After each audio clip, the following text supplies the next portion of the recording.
Bora, gente, os outros também, falem aí. Mais alguém?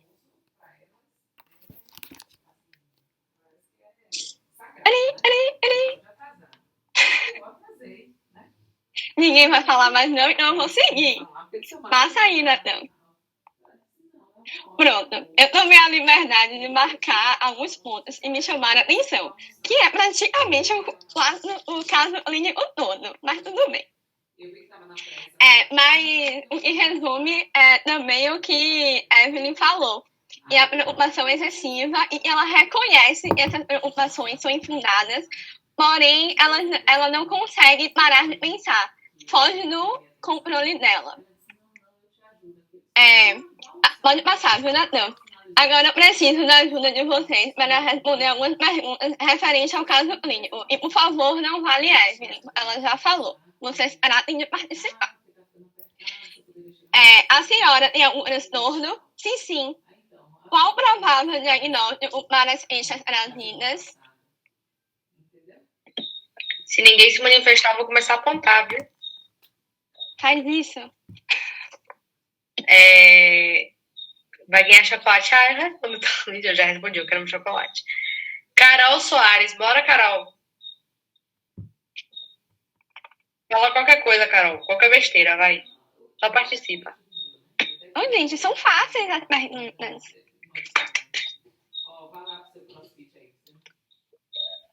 Ok, Evelyn, responde você. E ninguém vai responder. Lohane. Bora, Lohane. Bora, Carol. Carol já falou aí. Vamos, Carol. A senhora tem algum transtorno? Sim. Qual o provável diagnóstico para as queixas trazidas? Oi. Transtorno de ansiedade generalizada. Obrigada! E o diagnóstico diferencial? Quais vocês poderiam dizer?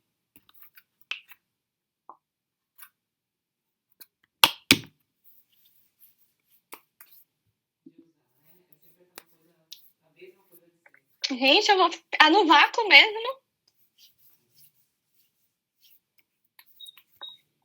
Bora, gente. Bora. A Lohane já falou, eu já falei. Pronto, lá e disse aí, ó. Transtorno do pânico. Pronto, transtorno do pânico, lá e trouxe. E qual tratamento vocês indicariam para essa paciente? Terapia cognitivo-comportamental. Só isso? Pode ser feito terapia farmacológica também, com inibidores da recaptação de serotonina, que é o que tem mais evidência. Uau, e arrasa. Pronto, agora a gente vai dar início à apresentação e ao final de tudo, com Isa, vocês vão ver se tomaram a conduta correta. Pode passar, Nath.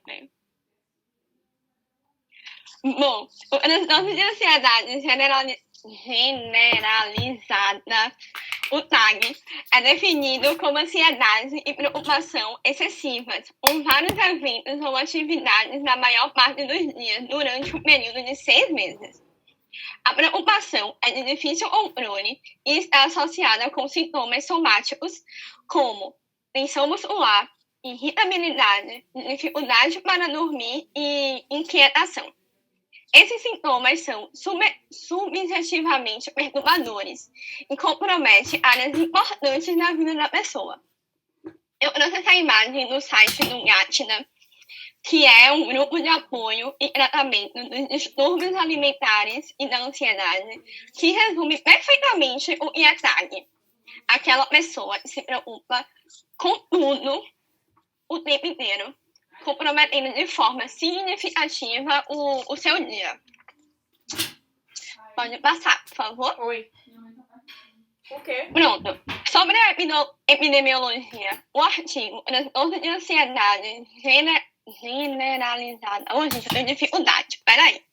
Generalizada.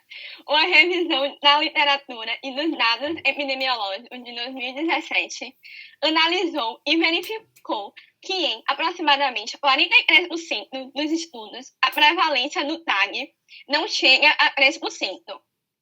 E em aproximadamente 30%, os resultados não chegam a 5%.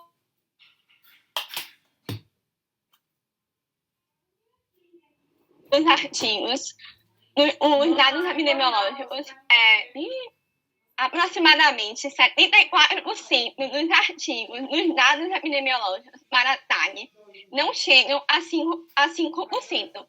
Porém, é importante ressaltar que nos 4 trabalhos encontrados no Brasil, a metade apresentou prevalência superior a 10%. E apenas os resultados ficaram inferiores a 5%. Dessa forma, o TAG apresenta-se como importante problema de saúde pública, visto que possui dados de prevalência consideráveis, relaciona com prejuízos à saúde em curto e médio prazo, se não tratados, e, em geral, sua identificação ainda é negligenciada nos locais de atenção à saúde. E para colaborar, a maioria dos pacientes com TAG não buscam tratamento, e a minoria que busca raramente procura diretamente um profissional de saúde mental, preferindo o clínico geral ou médicos de outra especialidade. Pode passar, por favor. A pesquisa nacional de hormonidades feita nos Estados Unidos demonstrou que as mulheres têm aproximadamente 2 vezes mais probabilidade de terem TAG do que homens na mesma situação, com índices de prevalência ao longo da vida de 6,6% e 3,6%, respectivamente. E o índice de prevalência aumenta para 10,3% entre as mulheres com idade igual ou superior a 45 anos, mas permanece inalterado entre os homens da mesma faixa etária. Pesquisas demonstram que a prevalência do diagnóstico tem seu pico na meia-idade e declina ao longo dos anos de vida. Os indivíduos de descendência europeia tendem a ter o TAG com mais frequência do que os descendentes não europeus, como os asiáticos, os africanos e os nativos americanos. Além disso, os indivíduos de países desenvolvidos têm a maior probabilidade do que os dos países não desenvolvidos de relatar e experimentaram os sintomas e satisfazem os critérios para o transtorno de ansiedade durante a vida. Ou seja, essa população eles têm menos tabu para poder falar sobre o assunto, então eles acabam relatando mais. E o TAG apresenta uma alta porcentagem de comorbidade ou depressão, principalmente, e outros transtornos de ansiedade, como fobia social, fobias específicas e transtorno do pânico. Um dos artigos que eu li para essa apresentação, se eu não me engano, foi de um professor de medicina da USP, de Ribeirão Preto, traz, e é provável que 50 a 90% dos pacientes com TAG tenham outro transtorno mental, e até 25% desses pacientes experimentam, por fim, o transtorno do pânico. Esses dados são muito altos. Pode passar.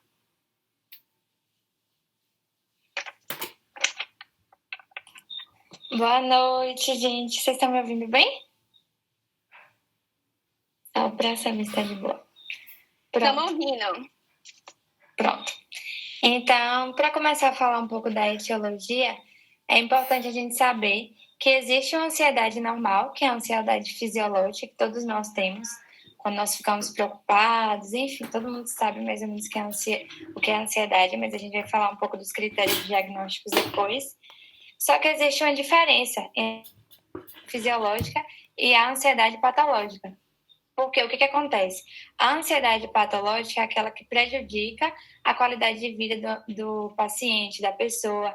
Ele não consegue se relacionar bem, ele não consegue concluir as atividades do seu dia a dia. Enfim, existe essa diferença, né, entre a ansiedade fisiológica e a ansiedade patológica, mas a gente vai falar um pouco mais disso depois. E é importante a gente saber que a causa ela é desconhecida ou multifatorial, ou seja, a gente não tem precisamente explicado por que essa ansiedade patológica começa, por que ela se desenvolve, mas a gente tem alguns fatores que nós chamamos de precipitantes dessa ansiedade, esse transtorno de ansiedade generalizada. E ele, justamente por conta disso, ele acaba afetando grupos heterogêneos de pessoas. E os principais fatores que desencadeiam essa ansiedade patológica, né, o transtorno de ansiedade generalizada, são os fatores biológicos e os fatores psicossociais, que eles geralmente atuam juntos e muitas vezes a gente não consegue diferenciar a ação de cada um deles. Quando a gente pensa em fatores biológicos, a gente vai pensar que esses pacientes, eles geralmente têm anormalidade no sono deles. E essa normalidade é um pouco diferente dos transtornos depressivos. Por exemplo, esses pacientes, a gente consegue perceber anormalidades no encefalograma, onde o sono deles geralmente são mais turbulentos, não consegue ter uma continuidade no sono, tem uma redução no sono delta, a diminuição dos movimentos oculares rápidos também. Então, isso vai ser um pouco diferente da alteração do sono que a gente tem nos transtornos depressivos. A gente tem também componentes genéticos que podem atuar, né, no transtorno de ansiedade generalizada.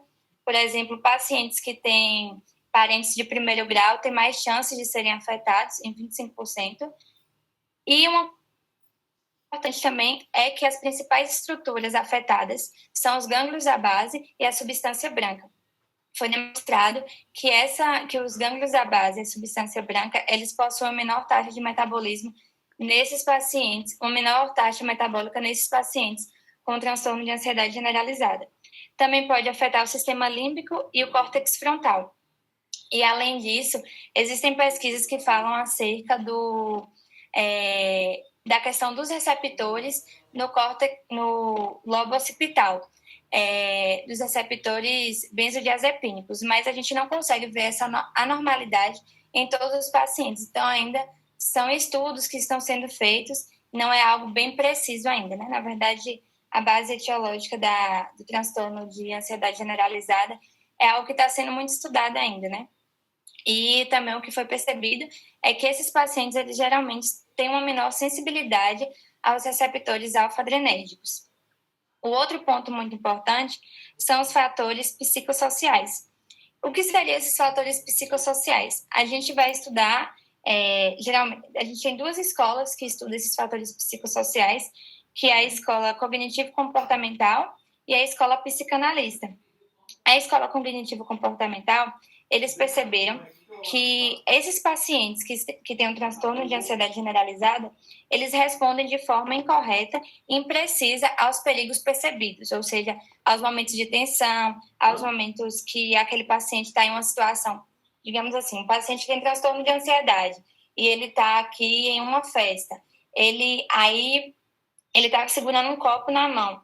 Se o copo dele cair e quebrar, ele esquece todo o resto que aconteceu e ele só vai pensar nisso. Então, eles acabam simplificando muito os momentos e as determinadas dificuldades que eles passam, e os determinados momentos, as dificuldades que eles passam. Então, é uma visão geralmente muito negativada daquilo que eles têm vivido.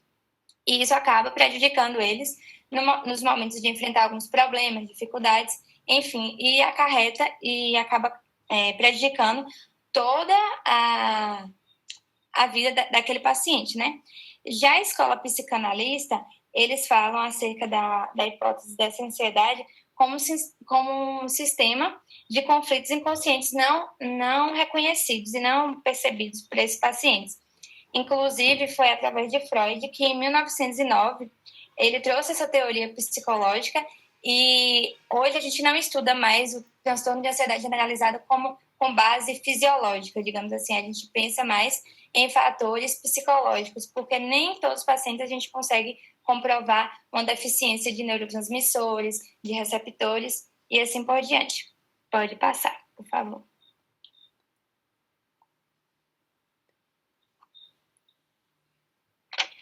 Pronto. O diagnóstico para TAG, ele é baseado nos critérios do DSM-5 e desfrisa praticamente o conceito que falamos lá no primeiro slide. Ou seja, ansiedade e a preocupação excessivas, expectativa apreensiva, ocorrendo na maioria dos dias por pelo menos 6 meses. com diversos eventos ou atividades. E também o indivíduo considera difícil controlar a preocupação. Pode passar, por favor. A ansiedade e a preocupação são acompanhadas por pelo menos 3 dos seguintes sintomas adicionais: inquietação ou sensação de estar com os nervos à flor da pele, fatigabilidade, acho que foi, dificuldade de concentrar-se ou sensações de branco na mente, irritabilidade, tensão muscular, perturbação do sono, e embora apenas um sintoma adicional seja exigido para dar o diagnóstico em crianças. Além disso, o DSM-5 ainda traz como características que apoiam o diagnóstico e podem haver tremores, contrações, abalos e dores musculares, nervosismo ou irritabilidade associada à tensão muscular. Muitos dos indivíduos com transtorno de ansiedade generalizada também experimentam sintomas somáticos, como sudorese e uma resposta de sobressalto exagerada. Já os sintomas de excitabilidade autonômica aumentada, como batimentos cardíacos acelerados, falta de ar e tontura, são menos proeminentes no TAG do que em outros sintomas de ansiedade, como no transtorno do pânico, e foi um dos diagnósticos diferenciais. Eu acho que foi lá e citou. Pode passar, por favor. A ansiedade, a preocupação ou sintomas físicos. Não.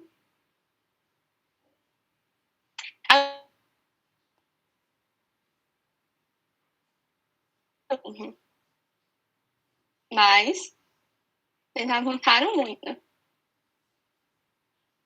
Aí. Pode passar no critério D. Pode passar mais. Aí, nesse aí. Desculpa, gente. A ansiedade, a preocupação ou os sintomas físicos causam sofrimento clinicamente significativo ao prejuízo no funcionamento social, profissional ou em outras áreas importantes da vida do indivíduo. O DSM ainda traz a informação de que o transtorno corresponde a 110 milhões de dias de incapacidade por ano na população norte-americana. É um dado muito alto. Enfim, a perturbação não se deve aos efeitos fisiológicos de uma substância ou a outra condição médica. Ou seja, temos que afastar os outros diagnósticos possíveis para poder dizer que é TAG. E, por fim, a perturbação não é bem mais explicada por outro transtorno mental. Por exemplo, ansiedade ou perturbação ou preocupação quando a ter ataques de pânico no transtorno de pânico, avaliação negativa no transtorno de ansiedade social ou fobia social, e as lembranças de eventos traumáticos no transtorno de estresse pós-traumático, ou até mesmo o ganho de peso na anorexia nervosa e queixas físicas no transtorno de sintomas somáticos. Pode passar, por favor. Assim como os outros transtornos de ansiedade, o TAG deve ser diferenciado de outros transtornos clínicos e os psiquiátricos.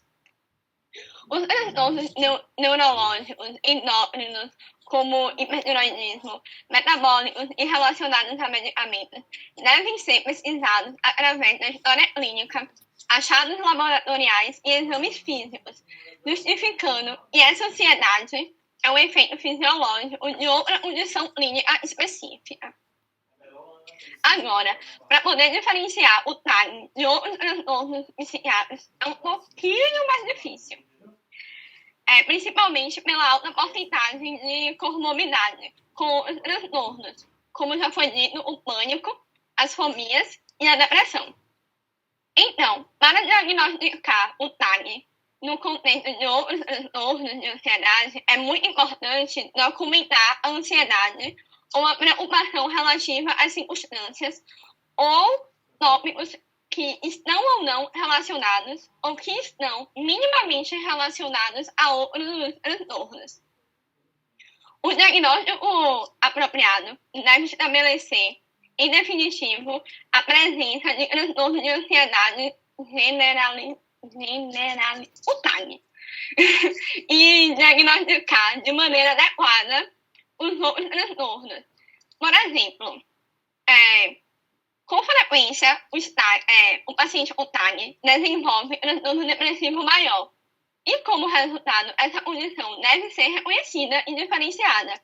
E o segredo é documentar a ansiedade ou a preocupação e não estejam relacionadas ao transtorno depressivo, para poder facilitar o nosso diagnóstico diferencial. Pode passar, por favor. Pronto. Devido à alta incidência de comorbidade mental, é difícil prever o curso clínico e o prognóstico. Apesar disso, alguns dados indicam que acontecimentos da vida estão associados ao início, como, por exemplo, a ocorrência de vários acontecimentos negativos aumenta a probabilidade do desenvolvimento do transtorno. E a maioria dos pacientes com transtorno relata apresentar estados ansiosos desde que podem se lembrar, ou seja, desde sempre eles se consideram pessoas ansiosas. Eu coloquei esse megafone aqui para poder lembrar de falar que apenas 1/3 dos pacientes com transtorno de ansiedade generalizada procura tratamento psiquiátrico. Muitos vão a clínicos gerais, cardiologistas, pneumologistas e até mesmo gastros, procurando tratamento para os componentes somáticos do transtorno, ou seja, retardando ainda mais o diagnóstico correto e o possível tratamento adequado e eficaz. Pode passar, por favor.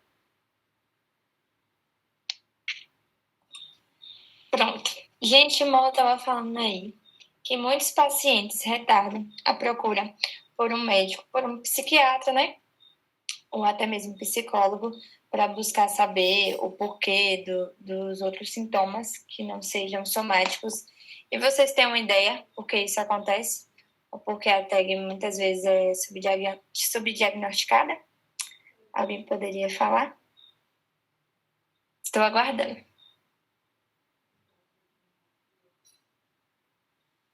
Cri, cri.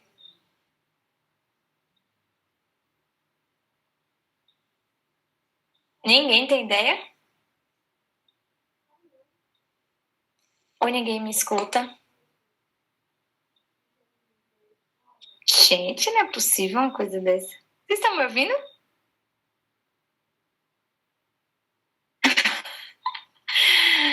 Gente, como assim? O que é isso, Brasil? Vamos participar. Gente, porque muitas vezes o paciente retarda justamente por causa do estigma, né? Que as pessoas têm com relação à procura de um psiquiatra, ou até mesmo de um psicólogo. Hoje eu falei para o meu avô, né? Ele tem todos os sintomas de TAG e eu falei com ele que eu ia levar ele no psiquiatra. Ele começou Aí eu falei bem assim, Eve, se você tá triste, imagine nós que preparamos com tanto carinho essa aula. Muito triste, mas tudo bem. E eu falei para ele que ele tinha que ir no psiquiatra, que não estava normal a preocupação dele. Com tudo. Mas enfim, só para descontrair aqui um pouco. E acerca do tratamento, né? Por que também que muitas pessoas não procuram um psiquiatra? Porque as pessoas já têm aquela ideia de que se elas forem um psiquiatra, eles vão passar algum remédio. E qual é a visão que eles têm? Que remédio psiquiatra é faixa preta, que eles vão ficar dependentes e que vão ter que tomar a vida toda. E, na verdade, não é assim. Pode passar. Por quê? Porque o tratamento, ele não só é feito com fármacos. Ele, principalmente a base terapêutica do transtorno de ansiedade generalizada, é feito com a psicoterapia. Por quê? Porque o fármaco, ele vai tratar os sintomas naquele momento, né? Pode até ajudar no percurso da doença, mas o que vai ser definidor mesmo para aquele paciente vai ser a psicoterapia, porque aquele paciente, ele precisa entender o que está acontecendo com ele, como ele pode tratar, como ele vai se adaptar a essa ansiedade, como ele pode lidar com as situações e assim por diante. E a partir daí a gente tem algumas análises que são mais usadas hoje para o tratamento do transtorno de ansiedade generalizada.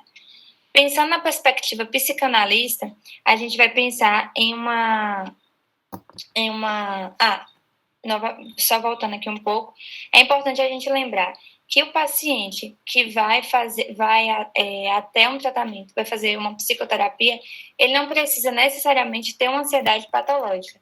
Ele pode ter uma ansiedade normal, mas ele quer tratar melhor isso. Ele pode ter até uma ansiedade que já prejudicou ele, mas ele se adaptou, ou uma ansiedade que ele não se adaptou, ou aquela ansiedade que ele não consegue controlar.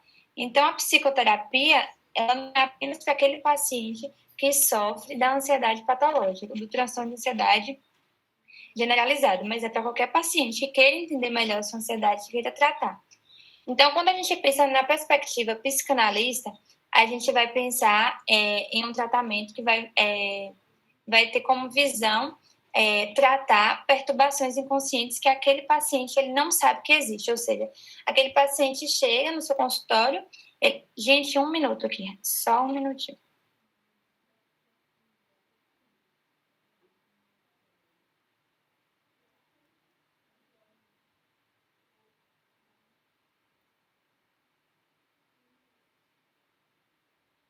Pronto, foi a validação aqui na autoescola. Sim, voltando na perspectiva psicanalista, né, que a visão deles é tratar perturbações inconscientes ou situações que estão atrapalhando aquele indivíduo inconscientemente que ele não sabe. Ou seja, aquele paciente que ele chega e fala bem assim, doutor, eu tô ansiosa, eu tô ansioso com isso, não, eu tô ansiosa, eu não consigo, tô muito preocupada e eu não sei porque eu tô assim, não aconteceu nada. Por exemplo, igual no caso da paciente, ela se preocupa se o marido podia deixar ela ou não, e não tinha nenhum sinal que aquilo poderia acontecer. Então, basicamente, aquele paciente que tem uma perturbação inconsciente, ele não sabe dizer o porquê que ele está sentindo aquilo. Quando a gente pensa em uma terapia cognitivo-comportamental, é uma terapia conjunto, né? Que vai tratar tanto a parte cognitiva, ou seja, questões hipotéticas que aquele paciente que, dando o exemplo desse caso também, que supõe que está acontecendo alguma coisa e por isso fica ansiosa ou ansioso, e também a questão comportamental, que é a questão já dos sintomas somáticos. Então, essa terapia cognitivo-comportamental, principalmente a parte comportamental, eles vão tratar a base de exercícios que buscam relaxamento e o biofeedback. Quando a gente pensa em terapia de apoio, vai ser um tipo de terapia que vai buscar trazer encorajamento e conforto para esses pacientes. E a gente tem também a psicoterapia orientada por insight. Que terapia seria essa? Seria uma terapia que ela visa principalmente resolver conflitos inconscientes através da identificação de forças do ego. Essa psicoterapia não é uma psicoterapia que tem muitos estudos que comprovam e tal, é mais algo empírico, então não é tão conhecido, né? E aqui nesse quadrinho fala, né? Para pacientes psicologicamente dispostos e motivados a compreender as fontes de sua ansiedade, a psicoterapia pode ser o tratamento de escolha. Por quê? Porque muitas vezes aquele paciente, ele tem uma ansiedade, um transtorno de ansiedade generalizado, mas ele está conseguindo ver uma evolução com a terapia, ele tem como eu posso dizer, ele tem uma vontade de tratar não só com a terapia farmacológica. Então, aqueles pacientes que estão conseguindo, digamos assim, ter mais uma opção de escolha. Então, a gente vai, principalmente, optar pela psicoterapia. Mas, é claro, são terapias em conjunto. A gente não passa, geralmente, ou só a terapia farmacológica ou só a psicoterapia, não. Geralmente, a gente faz uma terapia combinada. Pode passar. Quando a gente fala sobre farmacoterapia, a gente vai pensar principalmente nos benzodiazepínicos, nos inibidores seletivos da recaptação de serotonina, na buspirona e na venlafaxina. Então, esses são os principais que a gente vai usar para tratamento da TEG. Então, cada paciente vai ter uma demanda diferente, cada paciente é um indivíduo, a gente vai buscar tratar, não é simplesmente uma receita de bolo. O paciente tem um transtorno de ansiedade, eu vou receitar um benzodiazepínico. Não. Você vai procurar saber primeiro qual a demanda daquele paciente, o que, é que tem mais incomodado ele, e assim fazer o tratamento de melhor escolha. Pode ser feito também através de tricíclicos, imipramina, antihistamínicos, antagonistas beta-adrenérgicos. Principalmente,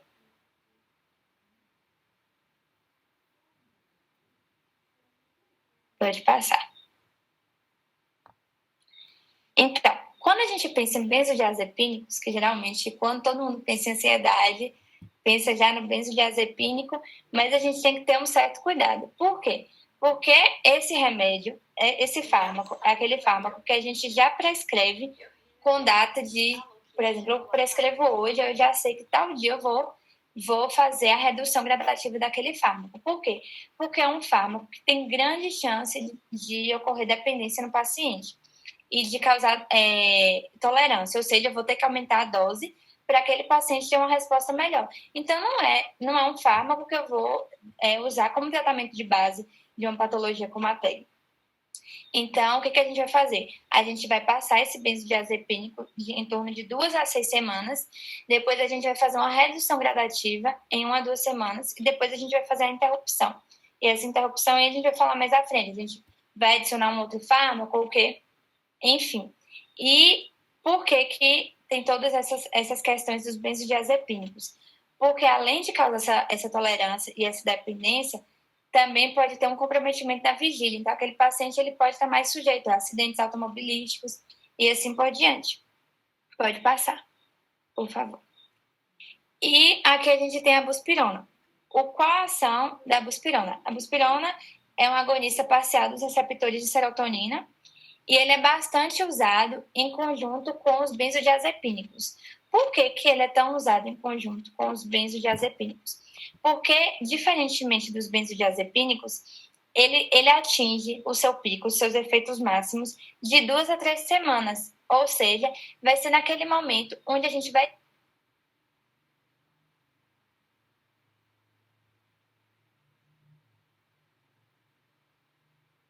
aquele paciente chega no consultório muito sintomático, com a qualidade de vida dele está alterada, ele não está conseguindo se desenvolver no trabalho, nas suas relações, enfim, o que a gente passa. Às vezes aquele paciente não dá para a gente passar só a buspirona, então a gente associa um benzodiazepínico, depois faz a redução gradual, tira, e aí a gente já vai ter dado a buspirona. E aí, quando a gente estiver tirando o benzodiazepínico, a buspirona vai estar tendo seus efeitos máximos. Não sei se eu deu para entender. Eu não sei o nome, viu? Mas posso pesquisar depois. Não sei. É o Motitec. Eu acabei de olhar aqui. Ele é caro, gente. É caro. É o que acontece muito, né? Porque muitos fármacos... É aquela coisa que nossos professores sempre falam. Às vezes, o que é o ideal nem sempre é aquilo que a gente tem disponível. Exatamente. Infelizmente... Naquilo que o paciente pode, né? Eu te cortei, Eve, pode falar. Pode ficar à vontade, gente, para participar. Não, é só isso mesmo, é que realmente é um fármaco que ele é bastante indicado, mas ele é caro e não está disponível no SUS. E ele é realmente bem eficaz. Pode não saber dessa informação, a Eve já trouxe aí, não está disponível no SUS. É importante também a gente buscar sempre saber essas coisas, né? Porque o que acontece? Muitas vezes a gente vai receitar, a gente vai falar para o paciente, é claro que a gente vai saber mais no nosso dia a dia, quando a gente estiver trabalhando, ou até mesmo internato, aquilo que está disponível no SUS, porque às vezes o que é ideal não é aquilo que aquele paciente, não é aquilo que está disponível no SUS, nem que o paciente pode comprar, né? Então, ele é muito eficaz, né? Cerca de 60% a 80% dos pacientes com TEG vai ter um bom prognóstico, só que nem sempre os pacientes vão responder bem. Porque o que acontece? Um paciente que às vezes já começa a usar a buspirona, ele não consegue manter o tratamento, ou ele não consegue fazer essa associação com os benzodiazepínicos, porque ele tem grande chance do paciente começar a tomar não ver efeito e parar de tomar. E às vezes pode ter efeito rebote, né? Que é pior. Pode passar. E também o outro fármaco que a gente tem é isso mesmo. É a venlafaxina. Que a gente usa ele principalmente, que é um inibidor não seletivo da recaptação de serotonina, norepinefrina e menor grau de dopamina. Quando a gente vai receitar ele?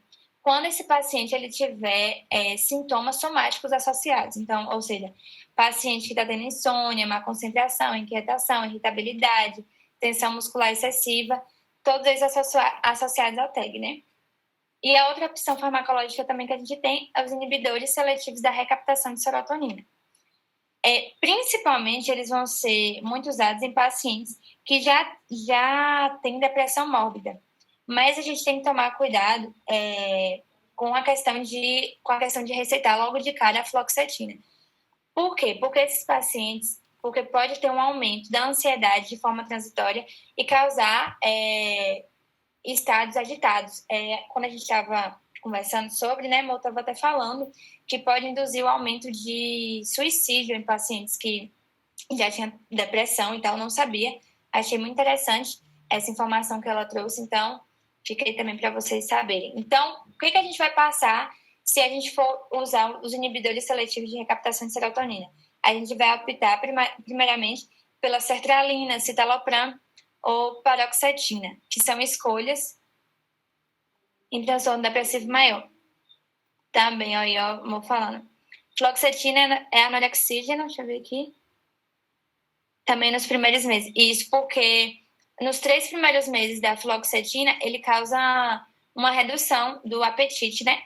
Geralmente é só nos primeiros meses, depois a pessoa... Tem muita gente é ridículo isso, mas tem muita gente que usa fluoxetina também para emagrecer. Já vi muitos casos disso, inclusive é uma pessoa que eu conheço. Mas enfim, né? Então, tem isso, né? Essa questão das drogas. O que acontece? Muitas vezes, os inibidores seletivos da recaptação de serotonina também, eles vão ter uma ação mais... vai ter seu pico mais depois de 2 a 3 semanas. Então, o que a gente faz?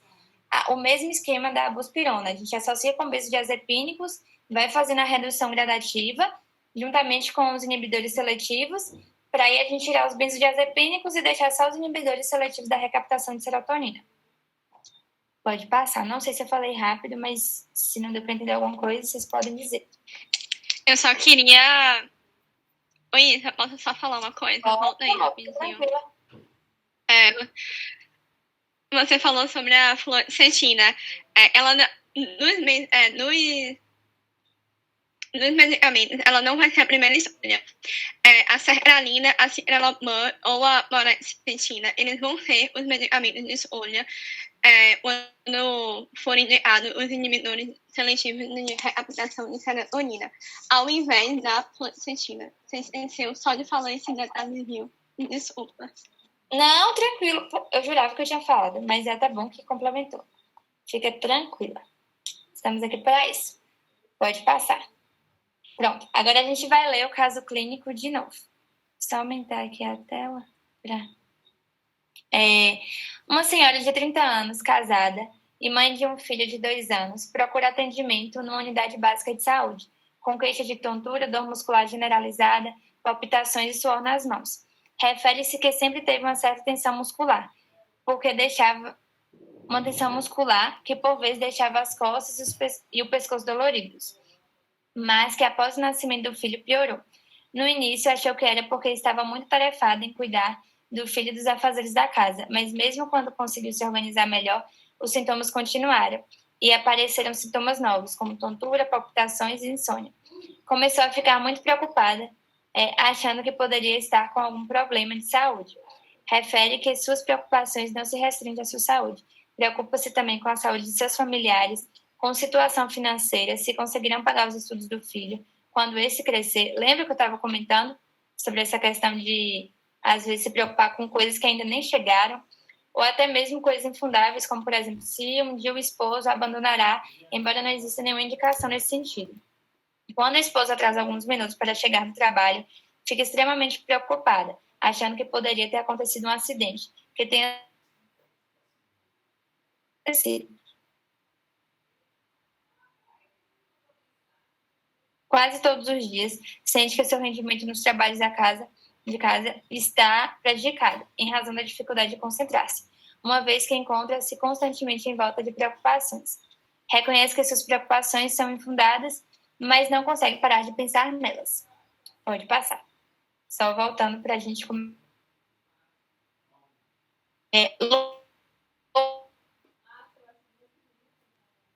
A gente tem transtorno de ansiedade generalizada. A gente viu todos os sintomas ali, aquela preocupação de forma exacerbada, até mesmo sintomas somáticos associados, preocupação por coisas que nem sequer tem fundamento para ela pensar, e ela está naquela, né, se preocupando por cada situação. Às vezes essas pessoas, elas têm até preocupação com coisas que às vezes não tem nada a ver com a vida delas. Eu conheço mesmo uma paciente que ela, por exemplo, você quer falar alguma coisa?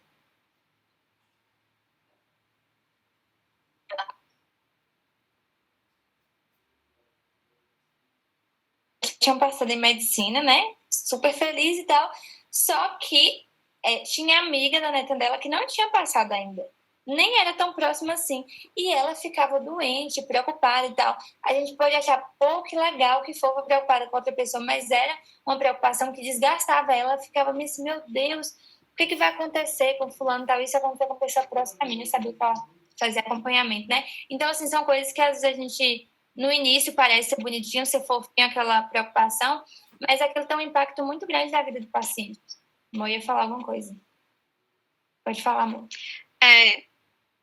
Falando em relação ao caso clínico, a gente consegue perceber em relação aos diagnósticos que ela tem dificuldade para se concentrar, ela tem tensão muscular, ela tem uma perturbação do sono. Então, tipo assim, ela consegue entrar nos três, pelo menos nos 3 sintomas que o critério exige. E, além disso, também, em relação ao ano, a quantidade de tempo, o critério ele utiliza 6 meses, e ela relata que há 1 ano, quase todos os dias, ela tem esses sintomas. E também, falando em relação a preencher os critérios, fala que ela percebe, mas ela não consegue controlar. Ela tem conhecimento, ela tem esses sintomas, mas é difícil controle. Então, tipo assim, é um quadro clássico de uma pessoa com TAG. Isso. Ótimo, amor, falou tudo aí. E com relação à questão de diagnóstico diferencial, acho que foi lá que comentou, né? Acho que foi... Ela falou sobre pânico, transtorno de pânico. E a diferença seria que realmente um diagnóstico diferencial, mas a questão do transtorno de pânico é porque ele tem a questão dos ataques espontâneos. Então, às vezes a pessoa está tranquila ali, geralmente a pessoa leva um estilo de vida tranquila, mas quando ela chega em um momento que ela tem aquele ataque, aí ela tem todos os sintomas, né, de morte, de que a pessoa tem certeza, né, que ela vai morrer, que ela não tem, que ali já são os últimos minutos dela de vida, mas no geral essa paciente é uma paciente que consegue manter as relações normais, a não ser nos momentos dos ataques, né? Já um paciente com transtorno de ansiedade generalizada, não. É um paciente que tem praticamente a todo tempo aqueles sintomas, só que ele não tem os ataques, né? Com relação ao tratamento... Quer falar mais alguma coisa, amor? Complementar com relação ao diagnóstico diferencial? Não, obrigada, você arrasou. Com relação ao tratamento, qual a gente indicaria? E aí, vocês acham que seria o quê, gente, para o tratamento agora que a gente falou? Eve, inicialmente, ela tinha trazido a terapia cognitiva comportamental. E o que seria muito importante também, né? A gente poderia associar. Como essa paciente, a gente pode indicar, né, a terapia cognitivo comportamental, e a gente pode fazer o lançar a mão também de um fármaco. Então, o que a gente pode usar? A gente pode iniciar com os benzodiazepínicos, né? E aí fazer associação também ou com a buspirona Ou então, a gente poderia pensar nos inibidores seletivos da recaptação de serotonina. Mas a gente não pensaria tanto no caso porque ela não tem uma depressão mórbida, né? E outra coisa que a gente poderia associar também, ou passar somente ele, seria a venlafaxina, justamente por conta dos sintomas somáticos que essa paciente apresentava. Então, seria mais ou menos isso. Pronto, pode passar, se alguém tiver mais alguma dúvida. E essas são as nossas referências. Obrigada.